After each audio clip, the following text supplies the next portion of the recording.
History remembers emperors. History remembers conquerors.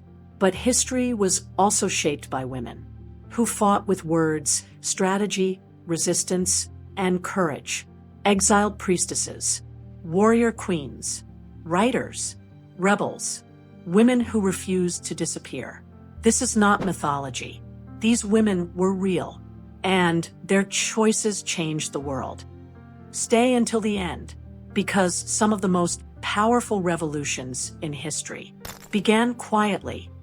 More than 4,000 years ago, in ancient Sumer, a woman did something no one had done before. She signed her name.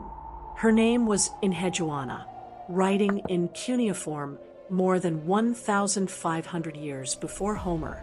She became the first known author in history. Not just a priestess, not just a princess, a writer who told her own story. During a political uprising, she was expelled from her temple and forced into exile. But instead of disappearing, she wrote. Her poem, The Exaltation of Inanna, is the earliest known text written from a personal, first-person perspective. She was not only exiled, she was the first person to record the experience of exile in her own voice. Her words helped restore order, and her own position, history's first named author, was also one of its first political survivors. During the Persian invasion of Greece, one commander stood out because she was the only woman. According to Herodotus, Artemisia of Caria was the sole female commander in Xerxes' fleet at the Battle of Salamis. When Greek ships trapped her, she made a ruthless decision. She rammed and sank an allied Persian vessel. The Greeks believed she had switched sides and let her escape. Xerxes reportedly said, "My men have become women, and my women, men." Her reign did not end in chaos. Her son Pisandelus succeeded her. Her grandson later ruled. Her power was not a moment. It was a legacy. Roman officials ignored the will of her husband, King Prasutagus. They flogged Boudica. They raped her daughters. What followed was not a territorial dispute. It was vengeance. She united British tribes and destroyed Roman cities, including Londinium. The revolt was so severe that Emperor Nero considered abandoning Britain entirely. Eventually defeated, Boudica chose poison over capture. Today, a statue of her stands near the Houses of Parliament in London, overlooking the city she once burned. Her legacy is not defeat, it is defiance. Queen of France, then Queen of England, Eleanor of Aquitaine was not a passive royal figure. She joined the Second Crusade. She later ruled as regent while her son, Richard the Lionheart, was away. After supporting her son's rebellion against King Henry II, she spent 15 years under house arrest. When Henry died, she returned to power. She negotiated alliances across Europe well into old age. She was also a patron of troubadours and literature, helping popularize courtly love. Some historians even credit her with promoting architectural changes, such as improved fireplace designs in castles. Her influence was political, cultural, and deeply human. Widowed and responsible for her family, Christine chose to survive through writing. She became the first woman in Europe to earn a living as a professional author. She directly challenged the misogynistic bestseller of her time, The Romance of the Rose, in a debate known as the Querelle du Roman de la Rose. She argued that male authors were distorting women's image. Her most famous work, The Book of the City of Ladies, imagined a symbolic city where women's achievements were preserved and honored. Her writing addressed women's rights, justice, and education centuries before these ideas became mainstream.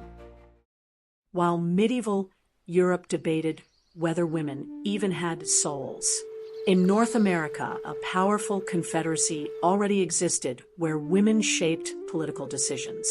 In Haudenosaunee Confederacy, Men were warriors and hunters, but women controlled agriculture and food reserves.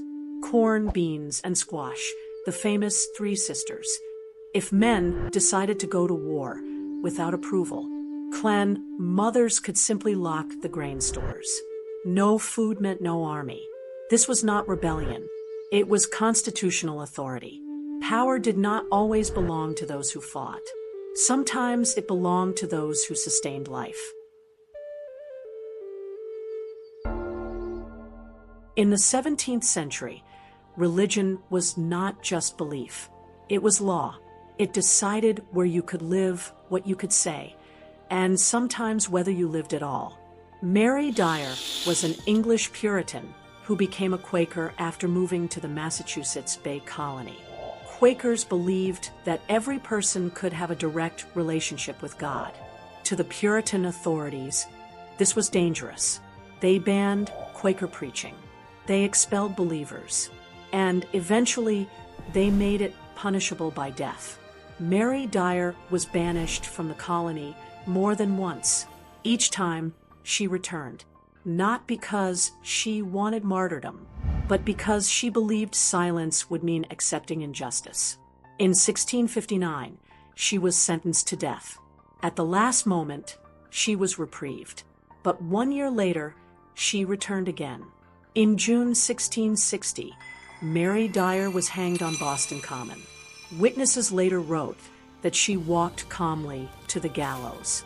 She believed that her death might force society to confront its own cruelty. History proved her partly right. Public outrage over executions like hers eventually led to greater religious tolerance in the American colonies. Mary Dyer did not fight with weapons. She fought with presence. Her story reminds us that resistance is sometimes quiet, but never powerless. Standing before her executioners, she left this world with a final defiance of their laws, choosing faith over life. Nay, man, I am not now to repent. In October 1789, Paris was starving. Bread prices had risen dramatically. Harvests had failed. Rumors spread that the royal court was indifferent to the suffering of ordinary people. For many families, hunger was no longer temporary. It was constant. It was women, market sellers, mothers, workers who decided to act. On the morning of October 5th, thousands gathered in the rain. They armed themselves with kitchen knives, sticks, and improvised weapons. Some brought cannons. They began a march of more than 20 kilometers to the Palace of Versailles. Their demands were simple: bread, fair prices, and accountability from the king. But the march quickly became something larger. It was not just about food. It was about dignity. When the crowd reached Versailles, tensions exploded.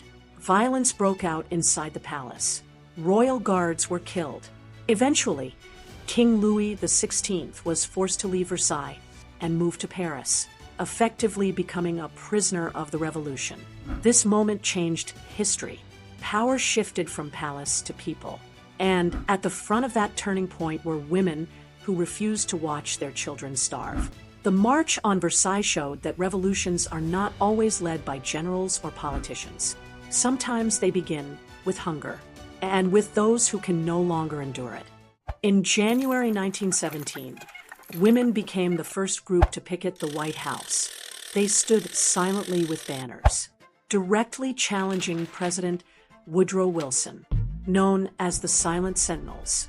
They were arrested, imprisoned, beaten. During the Night of Terror, some were force-fed while on hunger strike. Public outrage followed.